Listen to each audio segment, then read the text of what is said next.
자, 근육생리 마지막 시간이죠. 이번 시간엔 민문이근과 심장근에 대해서 같이 공부해 보도록 하겠습니다. 마지막 시간이니까 조금만 힘을 내서 같이 한번 해볼게요.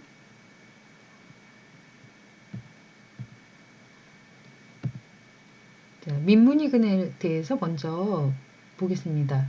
민문이근은 평활근이죠. 스무스머슬이라고 하죠. 먼저 평활근의 특성에 대해서 한번 보겠는데요. 수축과 이완 과정에서 평활근과 골격근의 차이가요. 칼슘 이온이 세포 외액에서 온다고 하죠. 평활근의 특성 중에 칼슘 이온이 골격근하고 차이가 세포 외액에서 온다고 그래요. 골격근은 세포에서 오겠죠. 그리고 칼슘 이온 분비를 위해서 활동 전이가 필요하지 않다고 합니다. 트로포닌이 없어도 칼슘 이온이 수축을 시작할 수 있다고 합니다. 평활근의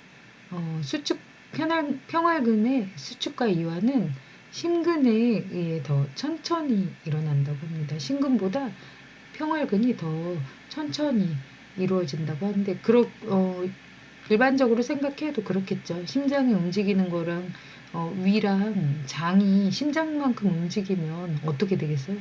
우리가 이렇게 살아가는데 굉장히 힘들겠죠.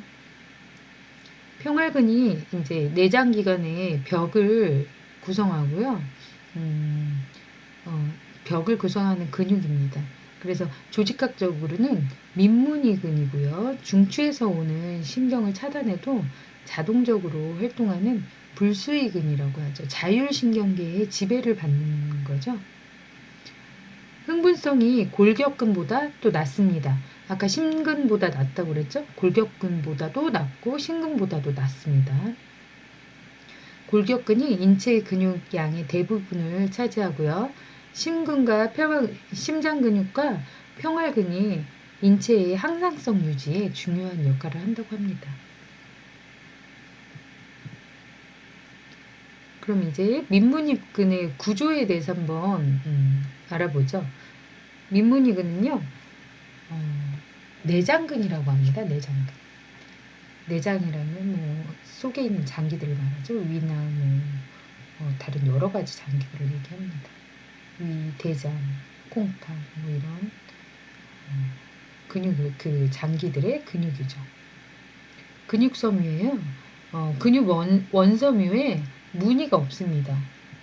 무늬가 없고요. 불수의근이고요. 자율신경계의 지배를 받고요. 장방형으로 돼 있죠. 그래서 섬유의 중앙에 하나의 핵을 보유하고 있습니다. 그리고 수축경과는 좀 느리죠. 수축력이 약하고요. 그렇지만 지속적이고 피로하지 않는다고 합니다. 얘가 이제 천천히 움직이고 천천히 수축하지만 피로하지 않는 근육에 속하죠. 그래서 많은 에너지를 요하지는 않습니다. 자, 민문이근의 섬유가 이렇게 생겼죠. 하나의 핵을 이렇게 보유하고 있죠. 동그란 게 이제 핵이죠. 가로무늬가 없죠. 가로무늬가 없습니다. 민문이근이 이제 분류에 대해서 한번 알아보겠는데요.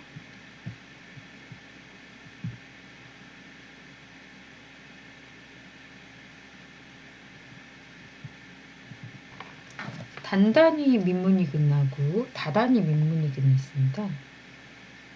단단히 민문이근은 주로 이제 방광이나 자궁, 위장 간의 벽을 이루고 있죠. 그리고 내장 민문이근이라고도 합니다. 단단히 민문이근을 내장 민문이근이라고 합니다. 단단 민문이근의 기능이요. 기관에서 일어나는 이제 크기와 모양의 변화를 주고요. 또 단단 민문이근이 심장근과 이제 유사하게 길잡이 세포가 있어서 지배신경의 흥분이 전달되지 않아도요. 자발적으로 수축을 반복할 수 있다고 합니다. 그래서 근육 섬유들이 서로 이렇게 틈새 이음의 형식으로 치밀하게 융합되어 있습니다. 융합 부위에 이제 전기 저항이 매우 낮기 때문에 하나의 근육세포의 흥분이 다음 근육세포에 정기적으로 전도될 수도 있어요. 어, 세포 세포 결체 기능을 나타낸다고 합니다. 그리고 이제 다다니 민문이근에 대해서 보겠는데요.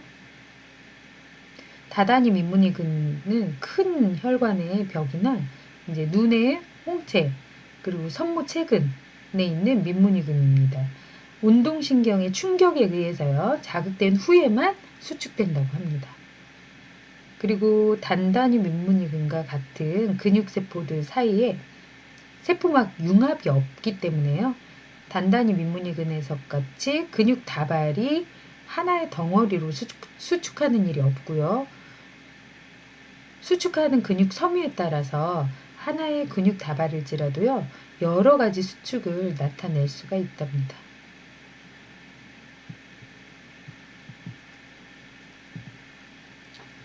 자, 이제 막전압과 활동 전압에 대해서 보겠습니다. 이제 평활근의 막전이는 이제 골격근이 항상 활동 전이에 반응을 하죠. 그래서 수축이 시작되고요. 평활근은 수축에서 막전이의 역할이 이제 더 복잡하다고 합니다. 평활근이 이제 탈분극, 과분극 될 수도 있고요. 또 활동 전이를 시작하지 않고도요, 탈분극이 되어서 수축을 시작할 수 있다고 합니다. 민문이의 이제 안정전압은요, 안정막 전압이 마이너스 30에서 마이너스 80mV 사이에 있다고 합니다. 흥분과 흥분 사이의 휴식기에도요, 안정막 전압이 일정하게 유지되어서요, 유지되지 않고 변동한다고 합니다. 심장의 길잡이 세포의 안정막 전압의 변동과 같이요, 먼저 아까 얘기했던 것처럼 먼저 흥분의 재분극 끝에서요, 다음 흥분이 시작되어서 사이의 막전압이 재분극 상태가 점점 진행되어서요, 크기 이제 발화점에 도달하면 이것이 원인이 되어서 다음 활동 전압을 유발한다고 하죠. 이게 뭐냐면요, 그림 3-13번에 있는 게 민문이의 활동 전압입니다.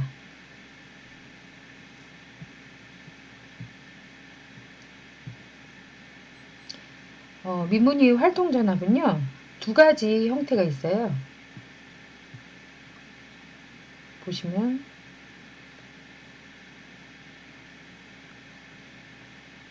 민문이근에 이제 근원성 기점하고 신경성 기점이 있습니다. 민문이의 활동 전압이요. 민문이근에 지배신경의 흥분이 도달하지 않아도요, 자발적으로 흥분 발사를 되풀이해 가지고요, 수축을 반복한다고 하죠. 이것을 이제 자동능이라고 합니다. 자동능. 그리고 활동 전압은 두 가지가 있어서 근원성 기점하고 신경성 기점이 있죠.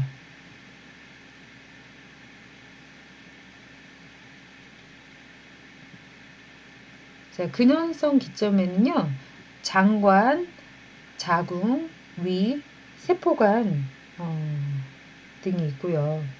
그 다음에 신경성 기점에는요, 정관, 홍채, 선모체근, 혈관 등의 이제 민문이가 있고요. 이들이 이제 자율신경의 흥분에 의해서 활동 전압이 유발된다고 하죠.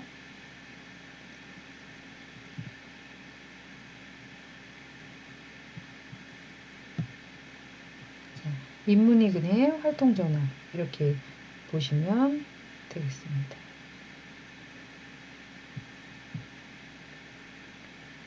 민문이근의 이제 수축에 대해서 볼 건데요.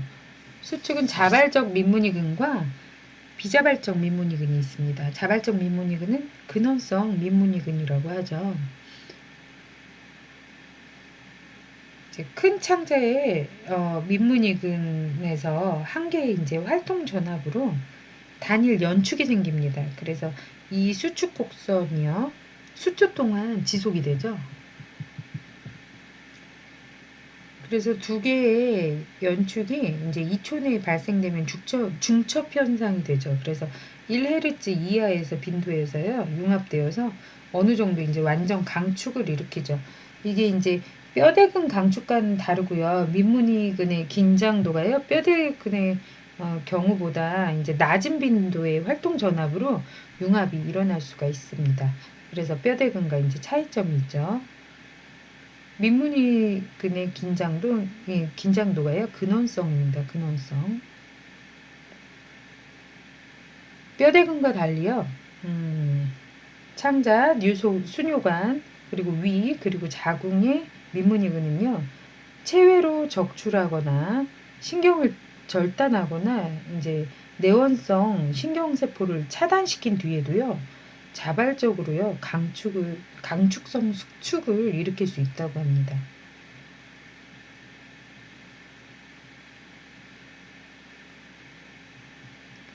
그래서 민문이근의 활동 전압이요. 신경성이 아니고요. 심장근처럼 근원성으로 생긴다고 하죠. 근원성 흥분이요. 구조적으로는 보통 민문이근 세포와 같지만요. 전기 생리학적 특성이요. 다른 길잡이 세포에서 이제 생겨난다고 하죠. 신경이 이제 흥분이 전달되면요. 뼈대근에서는 아세틸콜린이 이제 신경 전달 물질이지만요. 뼈대근에서는 아세틸콜린만 신경 전달 물질이죠. 근데 민문이근에서는요. 두 개의 이제 신경 전달 물질이 있답니다. 그 하나가 이제 노어에피네프린이고요. 다른 하나는 아세틸콜린입니다. 이게 민문이근에서 신경 전달 물질입니다. 노에피네프린은 교감신경절 이후섬유 말단에서 나오고요. 또 아세틸콜린은요. 부교감신경절 이후섬유 말단에서 이제 아세틸콜린이 각각 유리되어서 나온다고 합니다. 그래서 같은 전달 물질이라도요. 민문이근의 종류에 따라서요. 그 반응이 이제 다르다고 하죠. 이제 작은 창자 벽에 있는 이제 민문이근은요. 아세틸콜린의 작용으로 해서 수축이 강화되고요. 또 노에피네프린에 의해서 억제됩니다. 그리고 세동맥에 있는 민문이근은요. 노에피네프린에 의해서 오히려 강력한 수축이 일어난다고 합니다. 그래서 민문이근이 이제 노에피네프린에 의해서 수축이 억제될 때 활동 전압이요. 일반적으로 안정막 전압이 음성 쪽으로 커져서요. 과분극이 됩니다. 그래서 흥분성이 낮아지죠. 심하면 이제 흥분이 일어나지 못하게 되고요. 과분극이 이제 약하게 될 때는 자발적인 수축의 빈도가 이제 감소해서요. 수축의 크기도 감소하게 되죠. 그래서 작은 창자벽에 있는 민문이근에 이제 아세틸콜린이 작용하면서요. 안정막 전압이 낮아져가지고 저분극이 되기 때문에 민문이근이 흥분성이 높아져서요. 자발적인 수축 빈도가 빨라지고요. 수축력도 강화된다고 합니다. 그래서 이것을 보면 민문이근의 수축은요. 이제 전달물질과 관계를 한번 살펴보면 아까 교감신경과 부교감신경 이중 신경 지배를 받고 있다고 생각하면 되겠죠. 이러한 방법들이요. 자율신경계랑 흥분 전달 물질 그리고 이제 장간의 내원성 신경계가요. 길잡이 세포들의 자발적인 활동을 이제 조정하죠. 그런 기점이 될 수가 있습니다. 그리고 민문이근은 호르몬의 영향도 받는다고 합니다.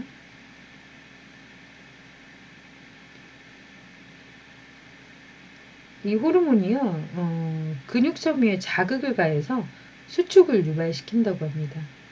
자궁벽에 있는 민문이근들이요, 출산의 마지막 단계에서 우리가 태아를 이제 출산할 때 옥시토신에 의해서 작은 근육이 이제 수축해서 출산을 돕는다고 하죠.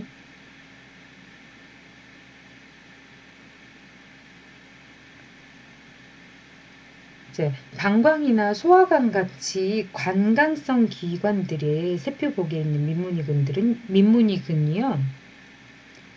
기관의 이제 내용물이 증가함에 따라서요, 커졌을 때 자발적으로 수축하면서 내용물을 밀어내게 된다고 합니다. 방광이나 소화관, 그래, 소변이 많이 차거나 이제 음식물이 많이 차면 밀어내죠. 그런 수축이 일어나서 민문이근에서 그런 수축이 일어나게 되는 거죠. 그럼 비자발적 민문이근은요,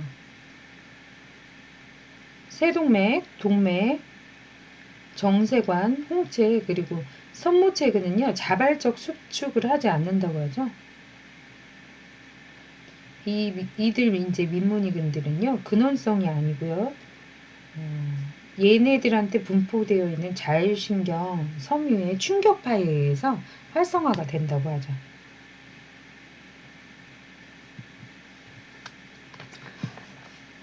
자, 이제 심장근에 대해서 한번 알아보겠습니다. 이제 심장벽에서만 볼 수 있는 근육이죠. 심장근은 뼈대근하고요 비슷한 구조를 가지고 있죠. 가로무늬가 있죠. 그리고 불수위근이라는 점은 내장근과 또 같죠. 심장 근육 섬유는요 원주상이 이제 단핵세포지만요 갈라지거나 옆 가지를 내어서요 전체적으로 망상을 이루어서 서로 연결돼 있다고 합니다. 이제 각 근육 섬유 간의 이제 경계에서는요 사이 원판이라는 계제판이 보인다고 하죠. 심장근에서는요 일정한 부위를 달리는 이제 특수 근육 섬유가 있고요. 자극 전도계를 형성하고 있습니다. 자, 보시면 사이 원판이라는 게 여기서 보시면 이렇게 세로무늬가 이렇게 있죠. 사이 원판입니다. 그리고 핵도 보이고요. 가로무늬가 보이죠. 가로무늬죠. 심장은. 자, 심장의 구조에 대해서 한번 심장의 구조에 대해서 보시면 심장근의 구조 가로무늬라고 그랬죠? 가로무늬. 심장근을 근육으로 이제 조직학적으로는 가로무늬근. 그리고 중추에서 오는 신경을 차단해도요 자동적으로 활동을 할 수 있는 불수위근이죠. 불수위근. 심근은 이제 골격근과 다르게요 수많은 근육 섬유가요 서로 독립되어 있습니다. 독립. 세포와 세포 사이에 아까 계제판이 있었죠. 사이 원판이라고도 합니다. 심근에서는요 한 근육 섬유가 이제 흥분하면요 곧 이제 옆에 세포로 파급이 되어서요 기능적으로 이제 하나의 세포가 흥분하는 것처럼 행동을 이제 통일한다고 합니다. 이것을 이제 기능적 하포체라고도 합니다. 하포체.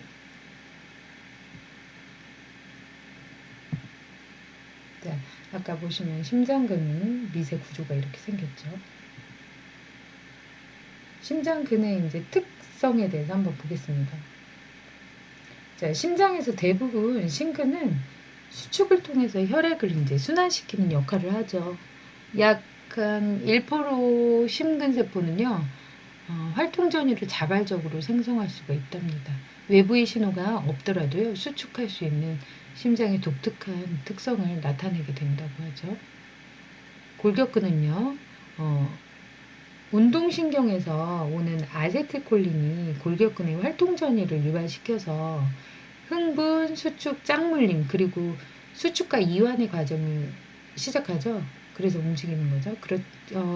그렇지만 심근은요, 수축을 일으키는 활동 전이는 자율박동세포라는 특수한 심근세포에서 자발적으로 시작됩니다.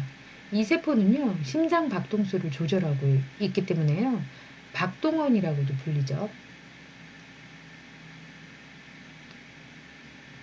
신경 전달 물질이 박동원의 속도를 조절하게 되고요.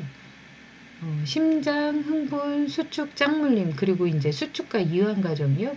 골격근하고요. 평활근의 수축 과정하고 비슷하게 진행이 된다고 합니다.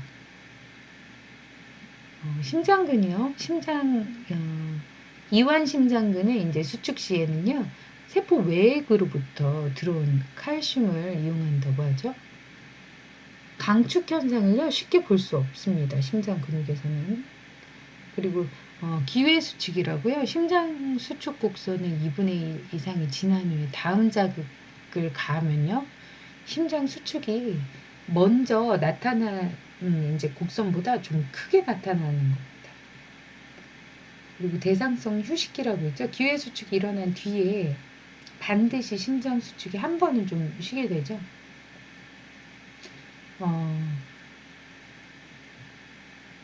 이제 심장 수축이 증가하게 되면 심실의 수축력은 이제 그 정도에 따라서 이제 증가하게 되는 거죠.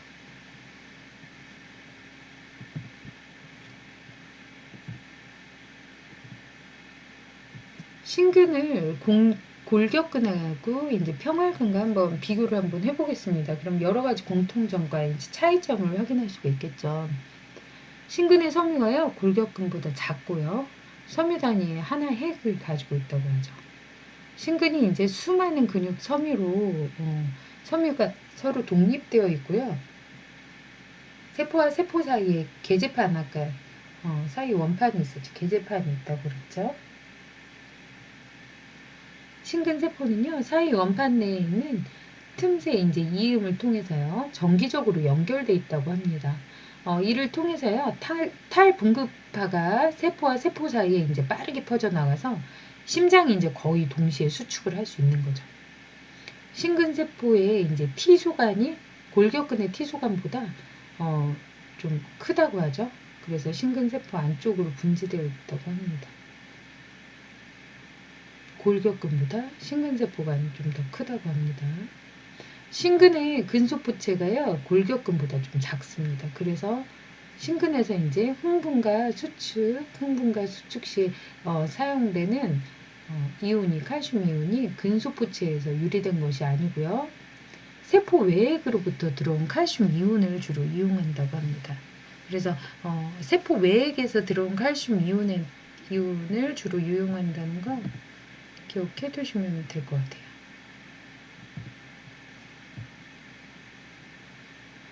보시면 세포 외액이죠.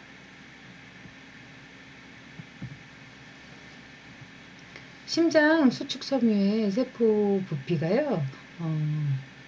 3분의 1이 미토콘드리아가 차지한다고 합니다. 사립체가 차지한다고 그랬죠. 이게 심근이 많은 에너지를 이제 요구하고 있다는 것을 이제 반영하는 거죠. 미토콘드리아가 많다는 것은 에너지가 많이 필요하다는 거죠. 적혈구에 의해서 공급되는 산부이하 산소의 약 70에서 80%가요. 심근에 사용된다고 하네요. 심장의 이제 수축세포가요. 칼슘 유입에 의해서 활동 전이 기간이 길어져서요. 강축이 일어나지 않는다고 합니다. 심장의 자율박동 세포가요. 나트륨의 유입 대신 칼슘 유입에 의해서요. 탈분극이 되면서 심장 박동수를 조절한다고 하죠. 왜냐면 너무 강축이 계속 일어나면 안 되겠죠. 심장이.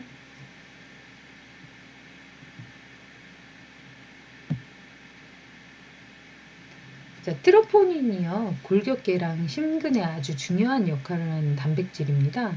그래서 이제 우리 몸에서 이제 트로포닌 I라는 주로 이제 심장에서만 발견됩니다. 트로포닌 I가 단백질이. 그래서 심근세포에 손상이 있을 때요. 트로포닌 I 수치가 증가가 된다고 하네요. 그래서 정상에서는 이제 혈중에 트로포닌 수치가 너무 낮아서 측정이 안 된다고 합니다. 그래서 심장에 손상이 됐을 때는 피검사상에서 트로포닌 수치가 I의 수치가 조금만 상승하더라도요. 심근 경색, 심근의 손상을 의미한다고 합니다. 그래서 심장에 문제가 이제 병원에서 이제 나중에 졸업하시고 병원에서 근무하실 때 이제 환자들을 보실 때 심장에 문제가 생겼을 때 이제 병리과에서 하는 검사인데 트로포닌 I 수치랑 CKMB를 이제 검사를 하는데요. 이거는 심장에 문제가 심근경색이나 심장 질환에 문제가 생겼을 때 이 검사를 하는구나 알고 계시면 또 좋을 것 같습니다. 자, 심장근의 활동 전압에 대해서 볼 건데요. 심장근의 활동 전압은요, 거의 수축기간 내에 지속되죠. 활동 전압이 이제 수축을 유발할 뿐만 아니라 수축의 기관하고 크기도 조절한다고 하네요. 심장근에서는요, 수축의 가중이나 강축 현상이 일어날 수 없다고 했죠. 심장이 펌프로서 작용하는데 역할을 할 수 있게 한답니다.